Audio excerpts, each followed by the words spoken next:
Hey guys, so welcome to my channel. Today I want to talk about this beautiful IWC Little Prince chronograph. I've had this watch for about almost a year now, I think, and I really want to give you some of my thought about it. I love this watch. It's a great watch, but I do have some thought about it, which I want to share. And if you know anything about I mean, you don't know, because who knows anything about my channel, but just to let you know, basically I'm this watch guy with ADHD, so I'm just going to talk. It's very free from non-review. It's basically me just talking about some of the watches that I own, give you my thought about them. So just to letting you know, I still live in northern Israel. We're still at war. We still might get an alarm, so that might happen, but let's hope not. Anyway, let's talk about the watch. So, few things. One thing you probably should know about me is I love chronographs. Chronographs is my favorite complication. I mean, basically on the same level as the moon phase. I also love moon phase for some reason.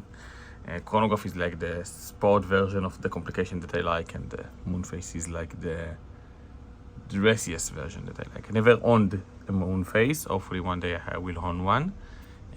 Hopefully it will be the Gégé Ultra Master Control moon phase. That's like definitely one of my dream lists, right? But let's focus. So I'm going to focus. I just took the hardware, so hopefully it's going to get into effect somewhere in the mid of this video. Anyway, let's talk about this one. So this is the old version of the Little Prince chronograph, and what that means is that it doesn't have the IWC in-house movement. This one have the 7750, right? And that's probably the most controversial, is that how we say it? I'm not sure. It's basically the most thing that most people would argue about. I mean, it's probably the biggest, how would I say this? The biggest, I guess, disadvantage that this watch has is that it has the 7750, and I get it. I mean, that's also on my mind. When you buy basically $6,000, $5,000, even $4,000, it depends on the condition that you find this watch. I mean, it's not a cheap watch by any means. I mean, this is a luxury watch. You do expect to get an in-house movement, and you can get an in-house movement in this price range, right? I mean, you definitely can get something like the Zenithal Premier, which I did own at one point. Amazing watch, and that has an amazing movement. Far, I mean, I wouldn't say far, but probably better movement than this one, obviously. I mean, the Zenithal Premier doesn't have an in-house movement, and it's a great movement. It doesn't have hacking, the Zenithal Premier, but it's really slim for a chronograph, and just great movement, great watch. You could get it pretty much at the same price as this one, maybe even be cheaper. So the movement here, it is definitely a disadvantage that you get generic movement, and I can definitely understand anyone who's saying that they will never buy a price at this a watch at this price point with a generic movement like the 7750. That's definitely a valid opinion, but there are a few things I think you should know about this one. So IWC, they do improve the movement. They obviously choose the best of the best for their watches, right? For the from the pack of the 7750, you do get the best of the best. and it shows like this watch accuracy is great. I did put it on a timograph and it was basically 0 plus 1 or 2 last time I checked. And just generally, when I use it every day, and I did use it every day for almost a year now, I mean, this watch is more accurate than pretty much anything I've ever read. I mean, on the same level as an Omega with a master chronometer. It's at least, again, in a normal everyday use. So you do get really good accuracy with the IWC. Better than Christopher Ward with the chronometer certificate. Better than Breitling with a chronometer certification. Okay. Again, I'm not talking about time graphs because I didn't put my Breitling on the time graph to compare it, but I can definitely feel it in my everyday use. You know, with my Breitling, I have to set it every few months when I use it on a daily. This one, I don't set it ever. Like, the only time I have to set it is when I just put it in the drawer and it stopped working after a few days. So it's very accurate.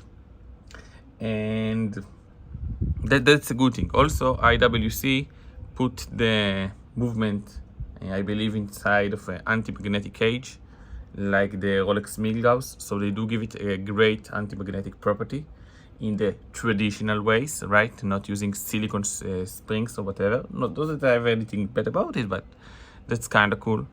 So it does have a good magnetic resistance. I believe it's better than, I don't know if I'm going to say better, but it's really good magnetic anti-magnetic properties,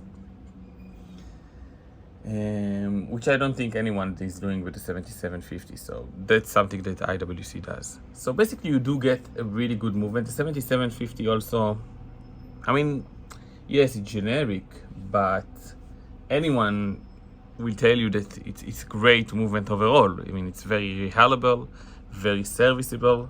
Basically, any good watchmaker can work on this watch. You don't have to send it into IWC if you want to service it in the future. I mean, if you buy something like the Zenithal Premio, or maybe, I don't know, the new Tag Heuer, which are beautiful watches, and you want to service it in a few years from now, you know, you obviously have to send it to Tag Heuer, you have to send it to Zenith, because those movements are very complicated, right? They are column wheels and especially, let's say, the Tag Heuer, which is like a new movement. This one, any watchmaker can work on. So that's cool, I think. Anyway, let me continue to talk about the watch. The watch itself. So the watch itself, I think it's a beautiful watch. Like, really beautiful. By the way, one way you can know if this way Little Prince chronograph is the in-house or not in-house is by looking at the second. In the in-house, the second will be down here, the second end. So just so you know. Anyway, beautiful watch. You do get Little Prince on the back, which I think is cool, but let's be honest, I would love to have an open case back, an open case back. Although I guess if it's only the 7750, I understand why not. And by the way, just to make it clear, if I could, I would get the in-house movement. Okay, I'm not saying that I wouldn't. It's just that the price of the in-house was a bit too high for me. It's like almost 40% more than this one, second hand. Okay, I did get this one second hand, and the in-house would be like 30-40% more. Second hand, if I would, I mean, a new one would be 100% more. It would be twice more. So I couldn't get like a new in-house movement, but not even a second hand in-house movement, because I mean, it just doesn't worth it for me. Okay, to spend that much money. But it's definitely like, if you want, you should get an in-house. I do like the movement a lot in the in-house, and you do get the case back. Anyway, again, let's talk about the watch. So you get the Little Prince. I think it's cool. I love the Little Prince book. It's one of my favorite books. One of the reasons why I really wanted this watch is this. I know it's silly, right? Yeah, but I do love the book. It's a thick boy, right? It's a very thick watch. Not very thick. Okay, I'm taking it back. But it's a thick watch. and it's a big watch. It's 43 millimeters, which I think it's fine for a pilot watch. Actually, I think it's good for pilot watch. On my 18 centimeter wrist, I think it sits really well. I don't care. You know that I said it in previous videos. I think that any watch from 38 to 43 on my wrist is fine. Just my opinion. And it depends on the type of the watch. And so again, for a pilot watch, 43, that's actually my preferred size. I wouldn't want it to be smaller. I wouldn't want it to be bigger. So that's great. Again, it's a bit thick. I'm not sure exactly how much, but it is a bit thick. I don't think it's the thickness. The thickness doesn't bother me at all, to be honest with you. It doesn't bother me at all. I think it looks very, very fine on this watch. You know, there's more to love, right? There's more to love. And this one specifically, I did buy it second hand, and it did come with the quick deployment of IWC. Usually it comes with a normal buckle, but the original buyer did upgrade it to this one, so great for me. I did get something cool. The strap, let's talk about the strap. So this strap is a leather strap by Saktakuni or something else. I'm not really sure the name of the guy, but he's a famous leather maker, I believe. He makes leather shoes, I believe. Very nice strap, like high quality, top quality strap.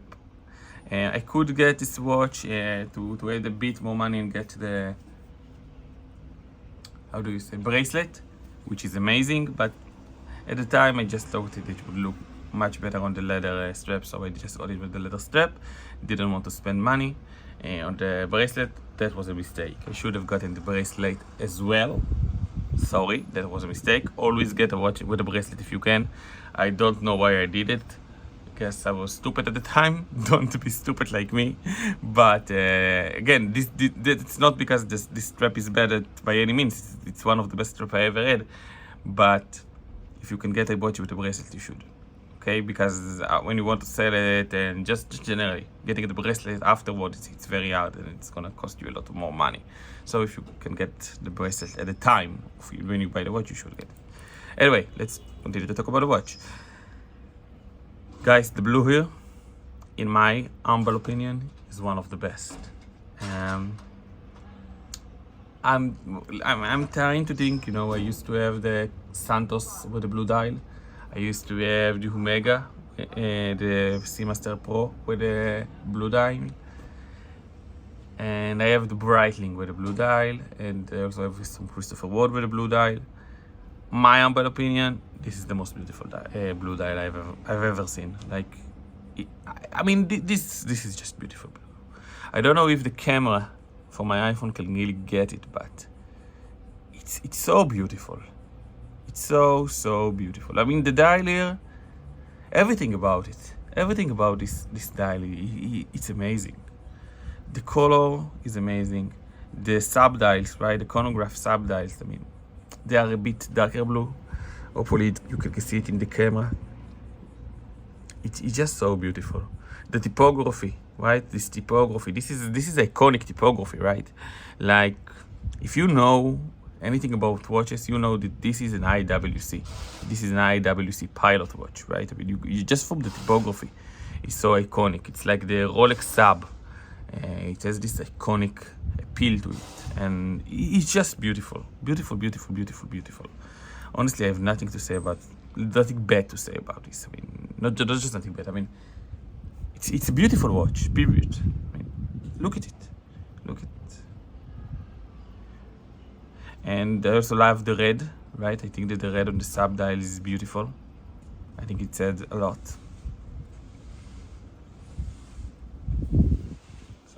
And there is some anti-reflecting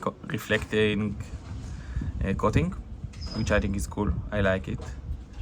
And you should, because it is the pilot watch, so you expect it to be. So there is really good anti-reflecting coating. Not as good as Breitling. I don't think it's as good as my Breitling, but it's still really good. Obviously you get the day and the date. Again, just cool complication. I think it looks cool. Maybe some of you would prefer without it. I don't. I think it's fine. I mean, I like it. I like it a lot. The chronograph. Let me turn on the chronograph. Very, very, very, very nice feeling. Very nice feeling. Honestly, I would put the feeling of the chronograph in this IWC easily. I'm talking about the tactical feeling of it, on the way that it runs when you click on the button, the way that it feels when you click on the buttons. I would put it on the same level as my Zenith and Premiere. Just beautiful, beautiful chronograph. Works beautifully.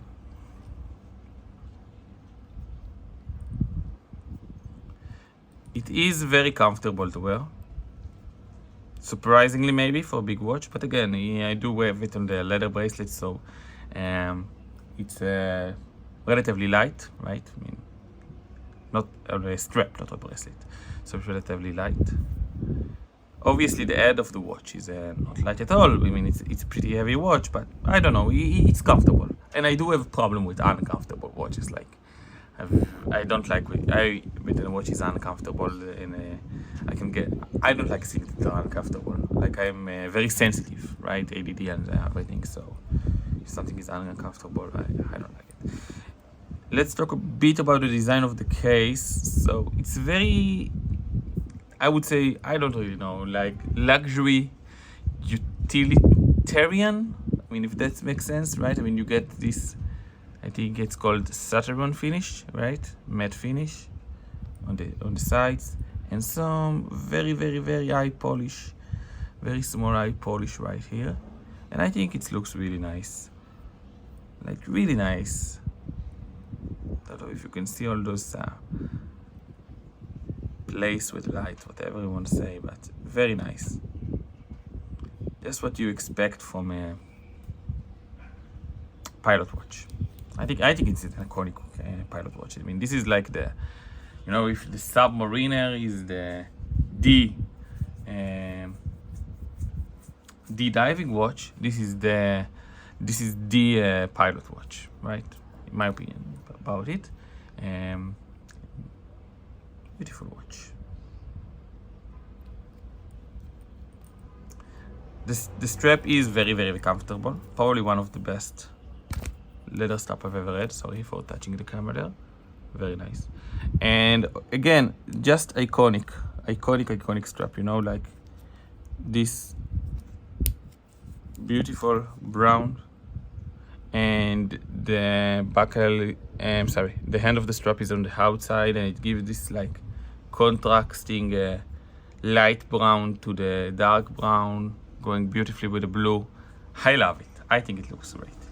I do have this watch. I did have it on a couple of different straps, like this beautiful Hirsch black strap.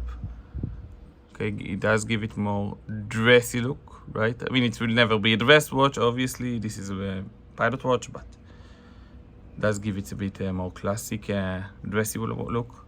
And I also have this beautiful strap that I like to put from time to time by a guy called Aaron. I believe it's Aaron Bespoke. This one, I mean, it's basically like made for this watch, right? Look how beautiful it is. I don't know if you can see. It's basically blue, white, with a little white and red linings. Works very, very well with this watch, in my opinion. Very well. But there's nothing like the classic. The classic leather strap is just the best of the best. Okay. Now, would I recommend you buy this watch? Would I recommend it? Well, it depends. If you're looking, well, first of all, just so you know, if you are going to buy this watch, probably try to get it second-hand, because IWC do go down in the price from new to second. If that's something that you care about, if you care about keeping the value of any IWC, okay, not just this one, any IWC, just get one as second hand like I did, then you are going to keep its value. And that's one thing. The second thing is,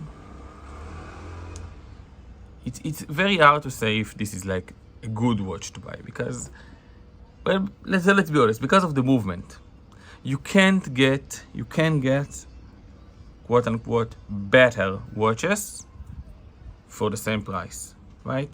I mean, if we are thinking about what makes a watch better, we're thinking about stuff like in-house movement. We're thinking about stuff like power reserve, right? This one only has, I think, like 48 hours. You can get much better today.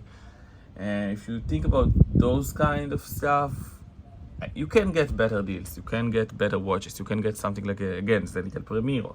You could get something like the Tag Heuer with the in-house chronograph, column wheel, whatever movement. You can get better deals. So that's something to take in account. But in the end of the day, this is a beautiful watch, and if you like the look of it, and IWC is a very highly regarded company. Like if someone knows anything about watches, they know IWC, they know Schuffenhausen, right? That's how they call it. Schuffenhausen, IWC. It's basically it's the same name for the same company, right? You could see here you say so Schuffenhausen. I don't know like the matter. I know IWC is the international watch company, but I don't know the whole history. You can probably find it out. So if you do like the look of it, if you don't care that it's not an in-house movement, and there are, like I said, some advantages to having a 7750. Some advantages, like everything has some advantages, right? So there are some advantages, and I can give you my first hand knowledge that this movement is great movement because it keeps great time, and it's also anti-magnetic, so it is good movement overall. I mean, it's not in-house, but it's very tactical and feels great. So yeah, even though it's not in-house, it is good. It's very good movement. I used to own other watches with 7750. None of them had the same accuracy to this one, not even close. So we are getting the best of the best of the best with this 7750. This is the best of it, which you expect again in this price point. So yeah, this is something to consider. So should you buy this watch? If you love the look of it, if you get it for the right price, okay, you should get it for the right price. Remember, if the in-house movement, if you're going for a new in-house movement, then you're gonna pay a lot more. Like you're gonna pay at least 50-60% more than I paid for this one, at least. Okay, maybe even 70% more. So that's a lot of money. Okay, that's like $3,000-4,000 US, like this, you know, on a new one with a. I'm talking about new, like brand new from the heyday. Okay, not second hand. But if that's what you want, just so you know, you're gonna pay a lot more, which is great. I mean, if that's what you want. If you don't care about in-house movement, if you can definitely get some great deals on the older versions, which is a bit more thick, right? The new in-house movement is more thin, I believe, and it does have the open case back. That's very cool stuff. But if you don't care about the stuff, that's a good watch. You can get it for I think it's a good price, right? I mean, you could get it for a really nice price point for an IWC chronograph, and beyond the brand and the fact that it's a chronograph, I mean, I think it's a beautiful watch. I honestly think that it's probably one of the best looking watch you can get. And I was going to say this price point, but it's not just this one. This is one of the most beautiful watches you can get, period. Like, honestly, it's beautiful. In my opinion, it's one of the best. I mean, I'm a sucker for blue dials, and this is, in my opinion, the best blue dial I've ever seen. It's very, very dynamic. Like, if you see it in real life, it goes from blue to black, back to very bright blue. I mean, I don't know how do they do that. How do they do those beautiful dials? That's by the way, that's like the one thing that make the big difference between a luxury watch and a non-luxury watch is the dials. Like if you see Grand Seiko, and if you see an Omega, and if you see this one, I mean, they make such beautiful dials, right? And this one is up there. It's with the best of the best. And when it's come to specifically blue dials, if you're like me, if you like blue, this is the best blue I've ever seen. And again, I didn't see every blue watch ever, obviously, but this is definitely up there with the best of the best I've seen many watches, you know. I love watches. I go to basically everywhere I go. And this is one of the best blue dials I've ever seen. So I love it. I love the look of it. I love the typography. I love the little red. I love the story of the little prince. I love it. So if you love it like me, I think you could get it. It's a good watch for the right price. All right, guys. I think I talked enough. See you in the next one.